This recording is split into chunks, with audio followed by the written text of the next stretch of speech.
இப்போ weight loss டயட்ல follow பண்றவங்க எல்லாருமே கேட்குற கொஸ்டின்கான பதில் தான் நான் இந்த வீடியோல சொல்ல போறேன். மேம், நான் வெயிட் லாஸ் டயட்டை ஃபாலோ பண்றேன், சாப்பாடை ஸ்கிப் பண்ணிட்டு நான் வெயிட் லாஸ் பண்ணலாமா அப்படின்னு கேட்குறீங்க.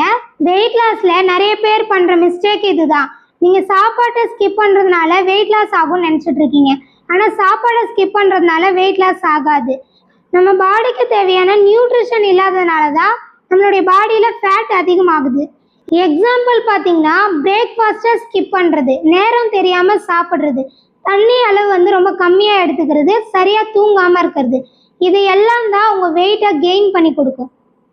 வெயிட் லாஸில் ஃபஸ்ட்டு ஸ்டெப்பே நியூட்ரிஷன் தான். நம்ம டெய்லி பேசிஸில் நம்ம பாடிக்கு தேவையான நியூட்ரிஷனை இன்டேக் பண்ணணும்.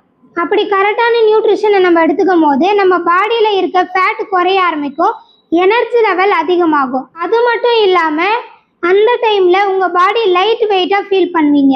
அப்போ நீங்கள் ஹெல்த்தியான வேல வெயிட் லாஸ் பண்ணணுமா, வெயிட் லாஸ்னு கமெண்ட் பண்ணுங்கள். அது மட்டும் இல்லாமல் இந்த நியூட்ரிஷன் ஃபுட்டை எடுத்து நீங்கள் கரெக்டாக ஃபாலோ பண்ணி பெஸ்ட் ரிசல்ட்ஸ் எடுக்கிறதுக்கு சரியான ஒரு கைட்னஸ் வேணும் அப்படின்னா ஸ்க்ரீனில் இருக்க நம்பருக்கு கால் பண்ணுங்கள்.